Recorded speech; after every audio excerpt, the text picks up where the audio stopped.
একটা সময় ছিল যখন মাহমুদুল্লাহ রিয়াদ ছাড়া বাংলাদেশ দল কল্পনাই করা যেত না। সেই মাহমুদুল্লাহ রিয়াদ বর্তমান সময়ে তার পারফরমেন্সটা তার সাথে কোনোভাবেই মানানসই নয়। অনেকভাবে সমালোচনা হয়েছে মাহমুদুল্লাহ রিয়াদ বয়স হয়ে গেছে, ফিটনেস নেই, মাহমুদুল্লাহ রিয়াদকে দিয়ে চলে না, মাহমুদুল্লাহ রিয়াদ বলের চেয়ে রান করেন কম, টি-20 সুলভ ব্যাটিংটা মাহমুদুল্লাহ রিয়াদ করতে পারে না। এমনই সমালোচনার পর মাহমুদুল্লাহ রিয়াদ শেষ পর্যন্ত ভারতের বিপক্ষে এই সিরিজে টি-20 থেকে অবসরের ঘোষণা দিয়েছেন। মাহমুদুল্লাহ রিয়াদ বাংলাদেশ দলকে দীর্ঘদিন সার্ভিস দিয়েছেন।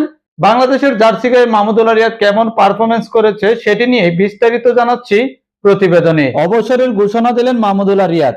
সর্বশেষ টি-20 বিশ্বকাপ থেকেই আলোচনায় ছিলেন মাহমুদুল্লাহ রিয়াদ। অভিজ্ঞ টাইগার ক্রিকেটার ব্যাটিংটা ঠিক টি-20 সুলভ নয় বলে কম সমালোচনা হচ্ছিল না, যে কারণে ভারতের বিপক্ষে চলমান সিরিজের দলে তাকে দেখেও অনেকে অবাক হয়েছিল।